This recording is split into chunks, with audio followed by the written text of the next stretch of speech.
Hello, Vinyl community. Hope y'all are doing fantastic, doing pretty well. Myself, that's an old intro. This is Murmur, then Hell, the worst channel in the VC, best channel on YouTube. Thank you, everybody, for entering the 800 subs contest. I will be announcing the winner via my community tab at some point today. On Monday, the 27th of November. I'm filming this the day before, on Sunday, the 26th. As I got a big day today, the day that you're watching this, or the day that's being posted, as I will be seeing the, I think, 5th to last Kiss show, or 4th to last Kiss show. I'll probably be doing a video about that next week, but it's time to do a video now about my Record Store Day Black Friday finds, which I have now listened to all of them. I got 7 records, nothing crazy. I had to stay extremely in budget for this one. Transitioning between jobs, so I basically had like 2 3/4 paychecks to cover like a month and a half period of time. But I do the thing I always do, just in case something happens where I can't pay out of pocket for Record Store Day. I always take a big amount of stuff to go trade, so that way I can cover most of Record Store Day with trade credit. And most of the time I just end up paying the sales tax. You know, this time I paid even less. For these 7 records, I paid $10 out of pocket after trade credit, and I almost didn't even go. The smart decision would have been to just go back to the store, give them the trade credit slip they gave me, and just say, convert this to cash. And I did genuinely think about it because, you know, I've been doing Record Store Day for 13 years. And everyone kind of collectively said this was the worst Record Store Day list ever. I'm not going to be that extreme about it. I think it's probably the weakest Record Store Day list ever, despite having a number of titles I'm interested in, but just not a lot of stuff that's exciting represses of anything rare. And as everybody knows, the Black Friday list is always, you know, a little bit, not so many heavy hitters on the Black Friday list as the April list. So I was really considering not doing it at all. Because everything that I had interest in on the list was something that was like, you know, I thought was cool, but I didn't need for my collection. Not that I really need anything for the collection, you know, but I want to. My goal for 2024 is to be methodical. I'm gonna try to be more methodical about what I buy, because I don't want to be one of those fucking people that, like, whatever, I come home from work and there's piles of record mailers and my beautiful partner gets mad. I don't want to be that guy. But I had to go out for Record Store Day anyway for my beautiful partner to get this, the Cody Cambria Starland Ballroom Live. That is her favorite band. She gets all the vinyl that they put out. And she was actually out of town for this Record Store Day, so I stepped in. I always usually bring her home. There's always like one title every Record Store Day that she's interested in. And I'm usually able to get it most of the time. So this was the one she really wanted. I was able to get it. This is on, they call this Solar Flare vinyl, which looks very nice. I haven't spun this yet. This will be something we probably listen to sometime this week. So I got that. She was also interested in the, or I was thinking about surprising her with the Linkin Park Meteora demos. She loves Meteora, but she's not like, she doesn't really care that much about like demos and outtakes and stuff. She really just likes the core material, as opposed to me, where I can listen to demos and outtakes all day. But anyway, all that to be said, you know, I didn't get as much stuff as I wanted, but I looked back at the list a number of times. I started prioritizing my list by what wasn't in the RSD first section, because almost everything I wanted was in the RSD first section this time around, so I knew I was going to be able to get it later. And then I ended up just prioritizing my price. I said, what's the most amount of records I can get for what I am able to spend? And that would be 7. I got 7 records. I picked the 7 least priced records of everything I wanted. And I'm satisfied. The things that I was considering, the U2, the Knack, the I Wrestled a Bear Once, that's an RSD first title. I didn't need today. And, once I saw the Knack, because the Knack record I think was like $30, but it was like basically just a 12-inch EP. And I get the U2 anytime. It's not that stuff I need on vinyl, really, if I'm being objective about it. Once I saw the photos of the Napalm Death, I really wanted it, but I'll probably wait. The only thing that I did not get that I absolutely want for my collection is the Ultravox CD. That I will have to hunt down at some point. My store did not get it, and I wasn't able to find any stores in my store runs that I did. Anyway, sorry I've been talking so much. I felt like chatting, giving anybody some context. I know sometimes people like to know how people conduct their record store days, so I figured I would tell a tale. But really, other than all that head spinning and and mathing, no issues on record store day other than it was fucking cold. I think it was maybe the coldest record store day I've waited for. But I got all these cool records, and I've listened to everything once already. I'm listening to everything again later today and over the next couple days. I make an effort to myself to listen to everything twice. Okay, let's talk about some records. I apologize for the long preamble. In alphabetical order, starting with the Bottle Rockets' self-titled debut LP. This is by Real Gone Music. They did one of my favorite reissues of this year, which is 24 Hours a Day, the third album by the Bottle Rockets. Fantastic alt-country band, I believe, from Wisconsin. And this is their debut. I don't know why they're going out of order. I really was interested in getting, or am interested in getting their second album on vinyl. One, to complete the trilogy, but two, that has my favorite Bottle Rocket song on there, which is called Welfare Music. And I thought that was on this record because the only way that album is streamable is there's like a 2 CD reissue of this and the second record. The name is escaping me at this point. So I thought it was on this record, but it's not. But Kerosene is on here, which is an awesome song. And Jeff Tweedy actually appears on this record doing some backup vocals, which is cool. So I'm a Wilco super fan. But yeah, this is, I believe, is an RSD first title on some nice maroon marble vinyl. It looks very nice. However, I do wish they would have done a lyric insert or some sort of custom insert. There's nothing else in the package here. They did do a full color lyric insert for the 24 Hours a Day reissue, so I was hoping for the same thing, but unfortunately not this time around, but that's okay. I will say, thankfully, no black vinyl this time. Everything was on a special colored vinyl, and I only get nerdy about that on Record Store Day, because I feel like if I'm going to pay up for a, exclusive, special, limited title, it should be on a color variant. Next up, I was happy I got this one. It seemed like this was one that was getting allocated a lot. It was going to be a bit harder to find. But this was on my original list, the color field. I'll also say that when I made my initial list, my preview video forever ago, that was way too long and rambly, like everything I do. I mentioned how expensive everything was, and it seems like the prices had come down on a lot of titles since I made that video. I don't know if I had any influence, but I'm just noticing there were a lot of titles that went down in price from when I first saw the price list to this weekend. Anyway, the very best of the color field. There are 12 songs on this record. I was under the impression the color field only had 12 songs because they have the 9-track LP, Virgins and Philistines, and then the self-titled EP, which is 6 tracks, but there's shared tracks between the two.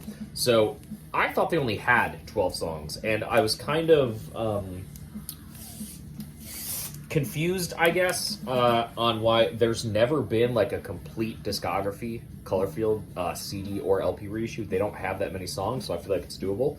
But I did realize there's a second full-length LP that I had not known to exist. But this basically covers all of their released singles, which is probably all I need from this band.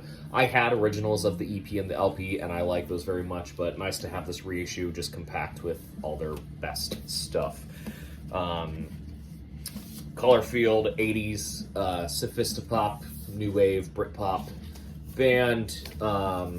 That's all their singles there. This comes on some very cool blue vinyl that I don't think I have anything that really looks like this in my collection. You can kind of see it's translucent, sort of this like sea blue marble color. Really, really pretty.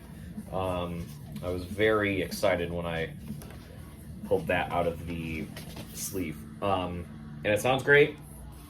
They actually do, there's a handful of covers on here. Colorfield do some great covers. Windmills of Your Mind and I Can't Get Enough of You Baby are both great. So yeah, I don't know. I think this was the most limited thing I bought. I believe it was 700 copies, and like I said, I think it was one of those regional focus, not available everywhere type of things. So I was happy to get this. I purposefully got rid of my original vinyl, so there would be a spot for this in the collection. Next up, this is Death, Individual Thought Patterns, 30th Anniversary Edition. If you follow death metal or Relapse Records, you'll know that all the Death albums have been in print for years through Relapse Records in many, many, many different variants, which is kind of why I've always passed up on buying them, because they just press so many colors. I know they're always going to be around. But I kind of hope they continue this series of these foil mirrorboard covers. Because if they keep doing these for Extra Day, I'll absolutely buy them. I think this was $26 or something. Thought it was a very worthwhile price for this title. Relapse Records always puts out high quality stuff. One of the best labels in the game, and particularly over the last few years, have really been knocking out of the park, both with reissues of out-of-print titles and new releases. The Relapse roster since like 2020, 2021 has been really, really killer.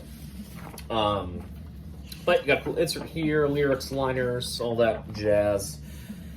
This is also a new mix of the record, I think is why they are putting this Death stuff back in print. I think they're doing some going back and doing some alternate mixes of these albums. I think it sounded great. I honestly am not, first of all, amazing color vinyl on that. Custom translucent black with splatter and blob.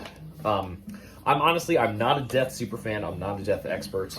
They are a absolutely legendary band that I know I enjoy, but I don't know every record. I don't know all the ins and outs. I didn't even know that Gene Hoglan was in this band. I know Gene Hoglan mainly from Fear Factory. I hadn't realized he was in Death previously. But yeah, I'm like a Leprosy guy. Like Leprosy is usually my go-to Death. I like Scream, Bloody Gore, and Symbolic. Those are the ones I tend to listen to the most. So I didn't know this record like super, super well, but really, really enjoyed it. Obviously, Death is classic, you know, kind of, I don't want to say surface level death metal, but first 5 death metal bands when you're getting to the genre. And this reissue is quite good. Next up, another Mirrorboard record. This is My Morning Jacket, Happy Holiday. The My Morning Jacket holiday record, originally a digitally only release from 2011, now in print on vinyl. I sort of resent buying holiday albums because I don't like the idea of having records in the collection that I can only listen to a certain amount of time. I like Christmas music. I'm not anti-Christmas music, but it's not something I'm going to listen to throughout the year. I even have my aversions about listening to it before December. I don't like this fucking November 1st, it's Christmas. I can't stay. Let me get through Thanksgiving first, and then we can do Christmas. I'm December 1st. You can give me Christmas music all of December, even through New Year's. I'm fine. And then January 1st, it's back to black metal for a few months while it's cold and shitty. Anyway, excuse me. My Morning Jacket, Happy Holiday. Pretty good record. It's not so overtly Christmassy. If you're familiar with My Morning Jacket, you know, they cover a lot of different styles, and they're not a band that's going to do something particularly traditionally. So They do some classics on here. They do I'll Be Home for Christmas. They do Have Yourself a Merry Little Christmas is on here. Some featured performances from The Head and the Heart are on this thing. They do Christmas Must Be Tonight by the band. There's some original songs on here, some alternate versions, some alternate what they call snowy versions of older My Morning Jacket songs. But in general, it is a really pleasant listen. This is not your heavy psych rock My Morning Jacket. This is very folk. This is very tender My Morning Jacket, like sitting in a cabin in a snowy part of the woods type of My Morning Jacket. They call this Snow and Ice vinyl, which does look very nice. I think I need to clean it. There are some pops and clicks on this, but overall I'm pretty satisfied with this. I wasn't sure. I kind of took a gamble on this. Again, I bought it because it was cheap. I think it was $24. And I do love My Morning Jacket. I don't have a lot of their stuff on vinyl. This is only my 4th My Morning Jacket record, so I want to get more of their stuff on vinyl. So that was part of the reason I got this as well. But I do enjoy this, and like I said, it's not so shoving the holiday shit in your face. Like, obviously there's Christmas songs on here, but it's not like there's, this isn't the Phil Spector Christmas album, which is obviously amazing, but this is, if you weren't paying attention closely, you would just think it's kind of like a My Morning Jacket stripped down record. Sparks, live at the Record Plant, 1974. This was supposed to be released at some point last year for Record Store Day and got bumped. The label that put out the Knack live record also put this out, and I believe this is some sort of import and potentially a partially unofficial record, and the only reason I think that is because this says Classic FM Broadcast on there, which tends to mean that this may not be 100% band sanctioned, but that's fine. I never ended up circling back to get the Sparks reissues from last Record Store Day, but I see them around, and I know Friday Music just put some new variants of those in print, so I will probably seek them out at some point, but I wanted this since it's actually a new, semi-new release, our first time on vinyl release. Yeah, live at the Record Plant 74, 8 songs on here, nice tight live set. Honestly, the best part about this is the banter from Russell Mael in between the songs. Very charismatic, very Sparks, if you know the band. That's good. Sound quality's okay, It's like I said, definitely not a soundboard record. It is a radio broadcast, but anyway, that's on clear vinyl. I have it. This, I think this was $33, which is not only a little bit more than I was anticipating paying for this, but I think a little expensive just based on, you don't get a lot for this. 8 songs, okay sound quality, no insert. We do get the color wax, and I'm just happy to have more Sparks on vinyl. So, unless you're a die-hard Sparks fan, you can probably skip this, but I did enjoy it. This is an interesting one. I kind of didn't notice this the first time I ran through the Record Store Day list, and I probably wouldn't have if I didn't, if I wasn't doing separate research on Discogs that led me to this record, led me to putting an original copy in my want list and then discovering that it was being reissued for Record Store Day. And this is Virence with If This Isn't a Dream. I believe originally from 1989 is what this says. Man, Southern Lord. Underrated record label of Record Store Day. I obviously have picked up some Southern Lord Record Store Day stuff in the past, but they tend to do 2 things for Record Store Day. They usually do, everything they put out for Record Store Day is always a first title. They never do anything that's like exclusive to Record Store Day. They always have do a release and then more colors later, which is what this is as well.